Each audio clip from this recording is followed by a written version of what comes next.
हम देखेंगे कि माइक्रो प्रोसेसर होता क्या है। हम माइक्रो प्रोसेसर को जितना सिंपल लैंग्वेज में समझाने के लिए ही कोशिश करूँगा मैं, ताकि बहुत इजीली आपके माइंड में ये फिट हो जाए। और एक बार अगर आप माइक्रो प्रोसेसर समझ जाते हो ना, तो उसके बाद उसको आप भूलोगे नहीं कभी। बहुत ही इंटरेस्टिंग सब्जेक्ट है micro processor. So actually what is a micro processor? Micro processor आप बोल सकते हो कि ये आपका दिमाग है। ओके, ये कंप्यूटर का दिमाग हो जाता है। Micro processor is actually the brain of the computer. Okay, अब इस ब्रेन का काम क्या होता है? नॉर्मली हमारे ब्रेन का काम क्या होता है? हमारे जो अलग अलग कंपोनेंट्स हैं हमारे बॉडी के, उन कंपोनेंट्स को कंट्रोल करता है हमारा ये ब्रेन। वैसे ही कंप्यूटर में भी सेम ही काम करता है।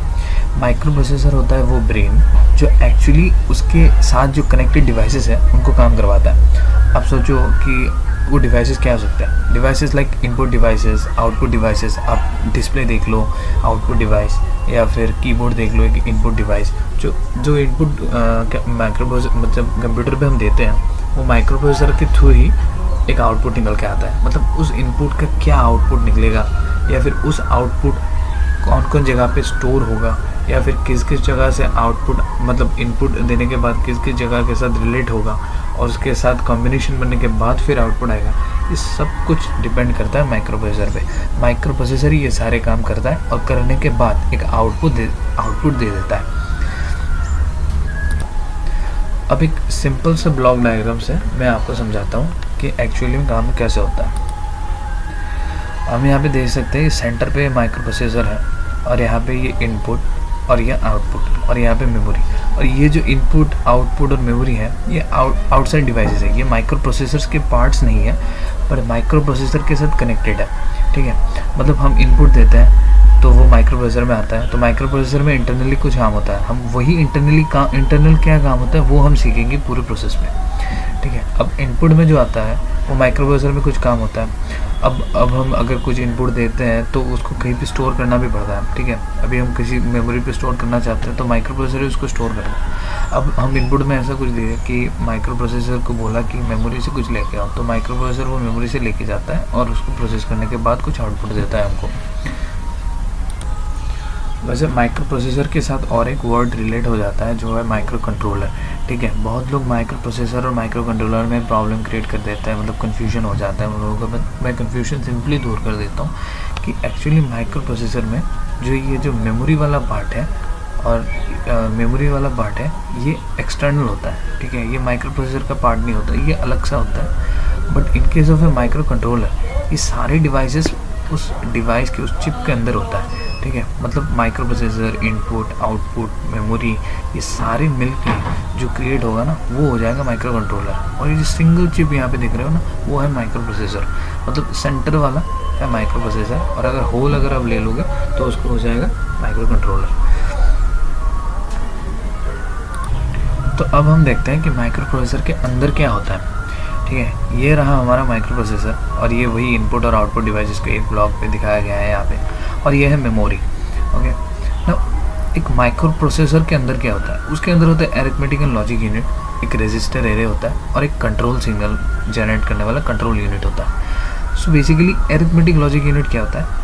हम जब भी कोई इनपुट देते हैं, अगर उसका कोई कैलकुलेशन हो, एडिशन, मल्टीप्लिकेशन, ऐसा कोई कैलकुलेशन हो, लॉजिकल कैलकुलेशन हो, तो ये सारे कैलकुलेशन ये ALU सेक्शन में होता है। ठीक है, और ये रजिस्टर एरे जो है ना, हम रजिस्टर एरे पे क्या स्टोर करते हैं, वो बहुत ही इंपॉर्टेंट चीज़ है। रजिस्टर एरे माइक्रो प्रोसेसर का, रजिस्टर एरे पे हम इमीडिएट कुछ डेटा स्टोर कर सकते हैं। जैसे कि अगर हमने कोई इनपुट दिया, सो वो इनपुट थोड़े टाइम के लिए उस रजिस्टर पे स्टोर होगा, और उसी रजिस्टर के अंदर रह के वो काम करेगा। मतलब अगर हम कोई इनपुट देते हैं, सपोज समझ लीजिए कोई नंबर दे दिया हमने 5, ओके, उसको हमको ऐड करना है किसी दूसरे नंबर से, सपोज 3, तो हम 5 को किसी रजिस्टर पे रख सकते हैं, फिर 3 को किसी दूसरे रजिस्टर पे रख सकते हैं, फिर दोनों को ऐड कर सकते हैं। ऐड करने के बाद आउटपुट हम भेज सकते हैं थ्रू दिस बस। ठीक है, मतलब हम जब कोई इनपुट लेते हैं तो उस इनपुट को कहीं रखना पड़ता है। ठीक है, वो रजिस्टर वो जगह है जहाँ पे हम रखते हैं कैलकुलेशन के टाइम। कैलकुलेशन पे टाइम हम कहाँ पे रखते हैं? वो रजिस्टर पे। मेमोरी पे तो हम कैलकुलेशन करने से पहले मेमोरी से लेते हैं या फिर कैलकुलेशन करने के बाद मेमोरी पे रखते हैं, पर मेमोरी से लेने के बाद हमें कहीं पे रखना पड़ता है जहाँ पे रख के हम ये कैलकुलेशन करते हैं। वो जहाँ रखता है वो है रजिस्टर एरे। उसका भी बहुत सारे पार्ट है जो हम लेटर पार्ट्स में आएंगे। और ये जो कंट्रोल क्या करता है, अब हम मेमोरी से कुछ लेंगे या मेमोरी को कुछ देंगे या फिर कोई इनपुट से कुछ लेना चाहेंगे या फिर समथिंग हम आउटपुट पे देना चाहेंगे। So all this things depends on control. Control decide करेगा, कंट्रोल सिग्नल देगा, माइक्रो निकल के जब जाएगा माइक्रो प्रोसेसर कंट्रोल सिग्नल देगा। सपोज इस डिवाइस को इनपुट को एक डिवाइस देगा, इनपुट को एक कंट्रोल सिग्नल देगा, और इनपुट वो कंट्रोल सिग्नल को मिलते ही इनपुट क्या करेगा, वो अपना डेटा सेंड करना शुरू कर देगा माइक्रो प्रोसेसर को। ठीक है, वैसे ही जब कंट्रोल सिग्नल सेंड करेगा आउटपुट को, तब जो डेटा कैलकुलेट हुआ है वो आउटपुट पे शो करेगा। मतलब control signal is the you could say control signal ही वो इज़ द मतलब क्या कहते हैं, वो कमांड है। इनपुट से कंट्रोल सिग्नल बोल सकते हो, वो कमांड है कि आपके साइड में जो डिवाइसेस है वो कैसे काम करेंगे, मेमोरी को कैसे काम करना है, इनपुट आउटपुट डिवाइसेस को कैसे काम करना है, ये सब डिसाइड करते हैं कंट्रोल।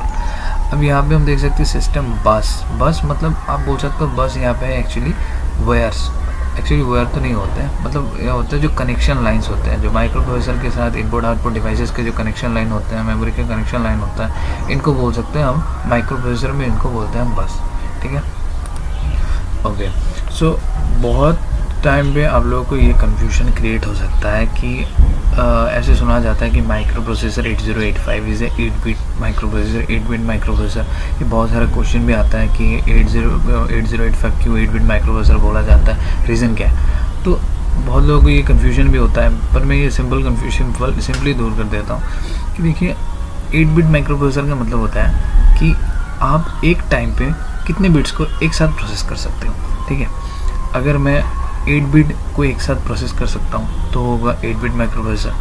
उससे ज़्यादा होंगे, अगर 16 बिट को एक साथ प्रोसेस कर सकता हूँ तो हो जाएगा 16 बिट माइक्रो प्रोसेसर। वैसे ही हम 32 बिट्स का होगा तो 32 माइक्रो प्रोसेसर। सो ऐसे ये बिट्स बढ़ता रहता है।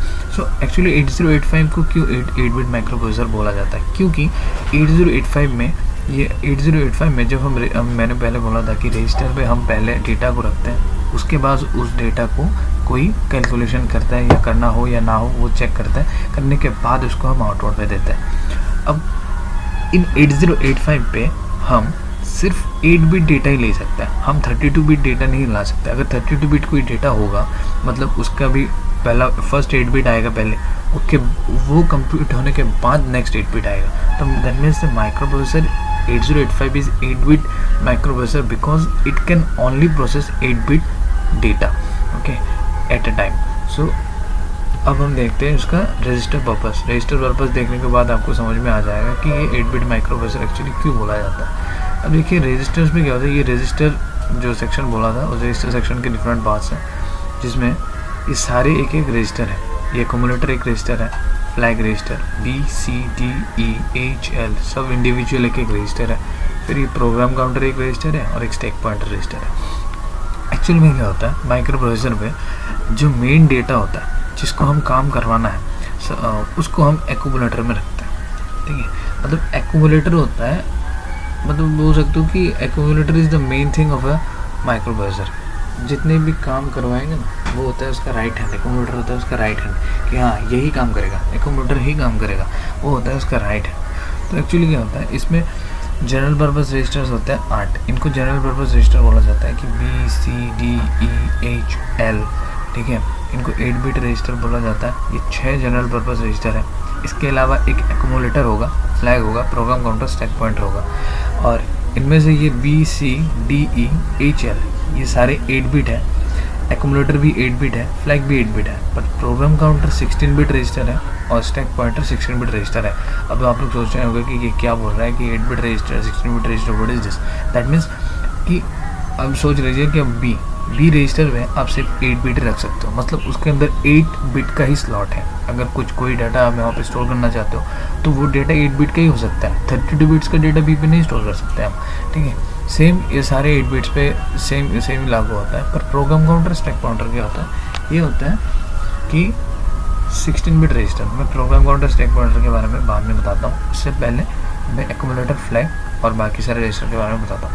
ठीक है, अब हम ये बी रजिस्टर है 8 बिट का और सी रजिस्टर है 8 बिट का, तो हम बी से मिलवा के 16 बिट रजिस्टर बना सकते हैं। वैसे ही हम डी मिलके डी रजिस्टर बना सकते हैं और उसके बाद एच एल बना के एच एल पे रजिस्टर भी बना सकते हैं और ये सारे 16 बिट हो जाएंगे। फिर सपोज ऐसा कोई काम आ गया कि माइक्रो प्रोसेसर पे कि हमें अभी 16 बिट ही लेना है, ठीक है, 16 बिट ही लेना है, ठीक है, 16 बिट लेके हम उसको प्रोसेस करना है। तो अगर 16 बिट ही लेना है तो हम यहाँ पे तो 8 बिट रजिस्टर से सारे, तो 8 बिट रजिस्टर पे हम नहीं काम कर सकते 16 बिट, तो हम क्या करेंगे, पेयर्स कर लेंगे, बी और सी का पेयर करेंगे, तो बी सी पेयर हो जाएगा जो टोटल 16 बिट हो जाएगा।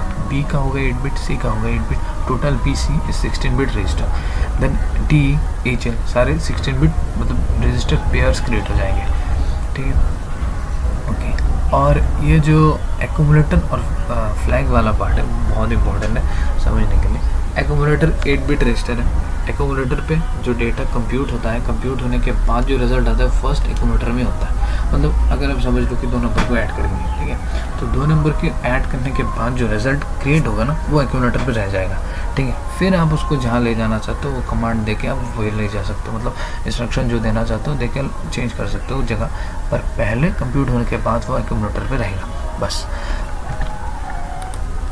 यहाँ पे आप देख सकते हो 2 डेटा बस है, 2 बस है, एक है डेटा बस, एक है address bus, okay. Data bus जो है वो 8 बिट का है क्योंकि डेटा जब आता है ना वो 8 बिट का ही हो सकता है क्योंकि microprocessor can only compute 8 bit data at once, so it's a 8 bit data बस।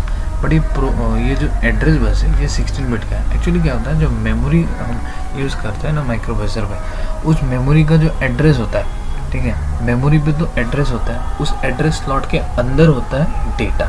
उस एड्रेस जो होता है ना वो एड्रेस 16 बिट का होता है, ठीक है। सपोज एड्रेस मैं पहले ही बता दूँ कि एड्रेस लाइक ऐसे होता है, लाइक 2056 5076। देखिए 2 हेक्साडेसिमल पार्ट्स हैं, 2 हेक्साडेसिमल पार्ट्स हैं, इन 2 हेक्साडेसिमल पार्ट्स में मतलब टोटल 16 बिट्स होंगे।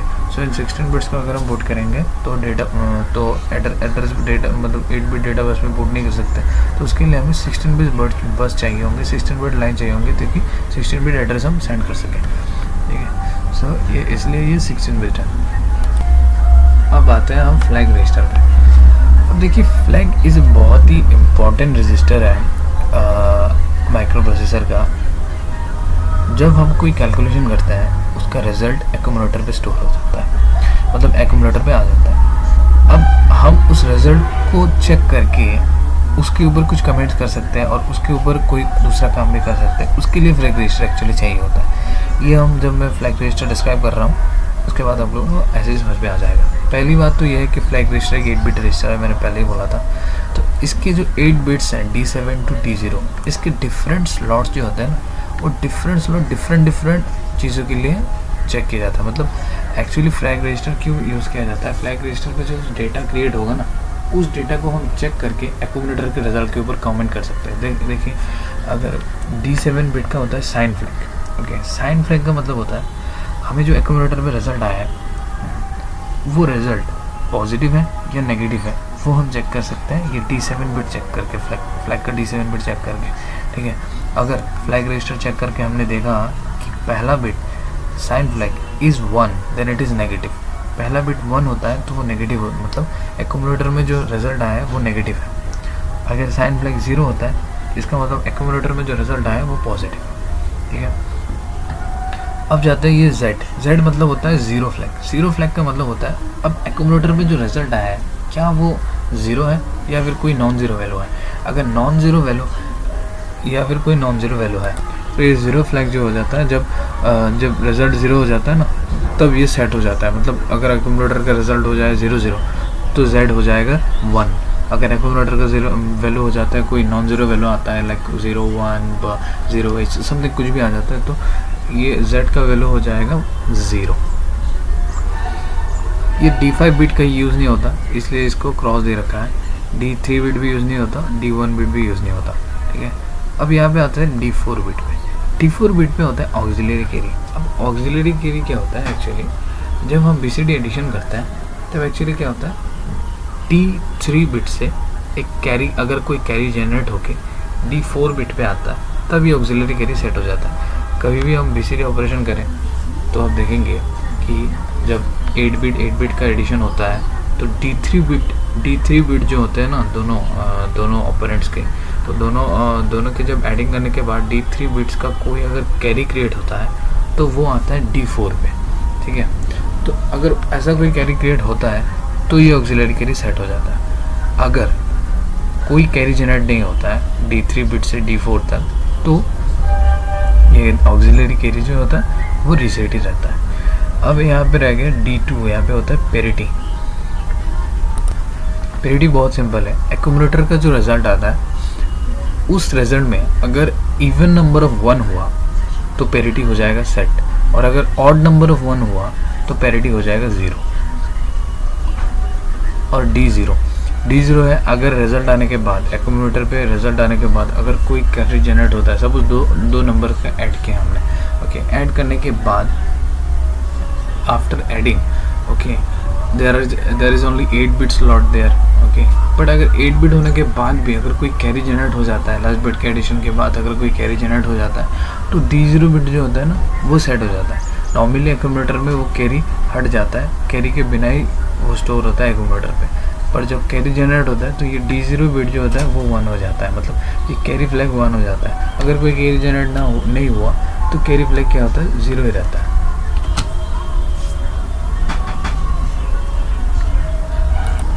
तो हमने अभी फ्लैग रजिस्टर कैसे काम करता है वो समझ लिया, सारे रजिस्टर के बारे में सब पढ़ लिया, बट ये प्रोग्राम काउंटर और स्टैक पॉइंटर के बारे में अभी कोई जानकारी नहीं दे पाया मैं, क्योंकि प्रोग्राम काउंटर एक 16 बिट रजिस्टर होता है, ठीक है। थोड़ा ध्यान से समझिएगा क्योंकि program counter is a very important thing in micro processor. Program counter में एक्चुअली क्या होता है, हम माइक्रो प्रोसेसर पे एक के बाद एक इंस्ट्रक्शन देते हैं, ठीक है। सपोज पहला इंस्ट्रक्शन दिया मतलब उसका एक एड्रेस दिया, ठीक है, तो उस एड्रेस पे जाएगा, जाने के बाद वो इंस्ट्रक्शन मिलेगा माइक्रो प्रोसेसर को, माइक्रो प्रोसेसर वो इंस्ट्रक्शन लेगा, काम करेगा। ड्यूरिंग दैट टाइम, उस टाइम पे जो मतलब जब वो प्रोसेस कर रहा है उस टाइम पे प्रोग्राम काउंटर पे स्टोर होगा नेक्स्ट एड्रेस, मतलब ये ख़त्म, मतलब जो इंस्ट्रक्शन हम काम कर रहे हैं वो इंस्ट्रक्शन ख़त्म होने के बाद कौन से एड्रेस से जाके दूसरा इंस्ट्रक्शन लेगा वो एड्रेस प्रोग्राम काउंटर पे स्टोर रहेगा। मतलब program counter stores the address of the next instruction लाने के लिए जो एड्रेस चाहिए वो प्रोग्राम काउंटर से मिलता है। इसीलिए क्योंकि ये एड्रेस स्टोर करता है प्रोग्राम काउंटर, इसलिए ये 16 बिट है। अब सोचिए स्टैक पॉइंटर क्या होता है। स्टैक पॉइंटर भी एड्रेस ही स्टोर करता है, पर स्टैक पॉइंटर का काम थोड़ा सा डिफरेंट है। स्टैक पॉइंटर का काम आता है, अब सोच लीजिए सपोज इंटरप्ट के बारे में आपने सुना होगा। अब माइक्रो प्रोसेसर कोई प्रोग्राम पे काम कर रहा है कंटिन्यूसली, एक के बाद एक इंस्ट्रक्शन, और उसका जो एड्रेस है वो प्रोग्राम काउंटर से मिल रहा है, वो एक के बाद एक इंस्ट्रक्शन करते जा रहा है। अब सडनली उसका एक इंटरप्ट मिला, मतलब बीच में किसी दूसरे काम करने के लिए बोला, तो माइक्रो प्रोसेसर क्या करेगा, उसका जो एड्रेस है ना, लास्ट एड्रेस जो उसको मतलब प्रोसेस कर रहा था, उसके बाद में जो एड्रेस प्रोसेस करेगा वो एड्रेस स्टैक पॉइंटर पे स्टोर करके जाता है। स्टोर करने के बाद वो चला जाता है इंटरप्ट का काम करने के लिए। इंटरप्ट का काम पूरा करने के बाद जब रिटर्न करता है ना, रिटर्न करने के बाद वो स्टैक पॉइंटर से वो एड्रेस लेता है कि मेन प्रोग्राम कहाँ से शुरू करना है, वो स्टैक पॉइंटर पे स्टोर होता है। स्टैक पॉइंटर पे वो एड्रेस होता है जहाँ से उसको वो एड्रेस मिल सकता है मेन प्रोग्राम का, ठीक है। तो stack pointer actually conveys the address of the next instruction whenever the interrupt is given. जब भी कोई इंटरप्ट आता है तो उसका इंटरप्ट फॉलो करने से, इंटरप्ट का काम करने से पहले नेक्स्ट मेन प्रोग्राम का जो नेक्स्ट इंस्ट्रक्शन है उसका एड्रेस स्टैक पॉइंटर पे स्टोर करके जाता है। तो एड्रेस स्टोर करता है actually stack pointer, that's why it is a 16 bit register. So हमने देख लिया कि माइक्रो प्रोसेसर का रजिस्टर सेक्शन कैसे काम करता है और इसका इंडिविजुअल पार्ट्स का डिफरेंट स्लॉट्स कैसे होता है, प्रोग्राम काउंटर, स्टैक पॉइंटर, सबके बारे में पढ़ा। आज इस वीडियो के लिए इतना ही बोलूँगा कि आप लोग इसको थोड़ा ध्यान से पढ़ें। ये बेसिक अगर आपको एक बार समझ में आ गया तो माइक्रो प्रोसेसर बहुत ईजी है आगे बढ़ना। नेक्स्ट वीडियो लॉग में मैं इसके बाद सीरियली जो आता है मैं वो आपको समझा दूँगा। अगर कोई भी प्रॉब्लम हो तो आप मुझे नीचे कमेंट कर सकते हो। कोई पॉइंट अगर समझ में नहीं आया हो तो उसके लिए भी आप कमेंट कर सकते हो, मैं उसको दोबारा समझा दूंगा। अगर आपको वीडियो चाहिए तो मैं वीडियो भी पोस्ट कर दूंगा। और किसी दूसरे पॉइंट पे, इलेक्ट्रॉनिक्स के ऊपर किसी भी पॉइंट पे, किसी भी सब्जेक्ट, किसी भी टॉपिक पे अगर आपको कोई वीडियो चाहिए हो, कोई समझने की आप कोशिश कर रहे हो, इजीली समझ नहीं पा रहे हो, तो आप मुझे प्लीज़ कमेंट सेक्शन में बोल दीजिए। मैं जल्द से जल्द, जितनी जल्दी हो सके, मैं आपका वीडियो पोस्ट कर दूँगा। थैंक यू एवरीवन, और सब्सक्राइब करना ना भूलें, क्योंकि आप लोग सब्सक्राइब नहीं करोगे तो मुझे भी हिम्मत नहीं मिलेगी नेक्स्ट वीडियोज़ अपलोड करने की। Thank you everyone, love you all.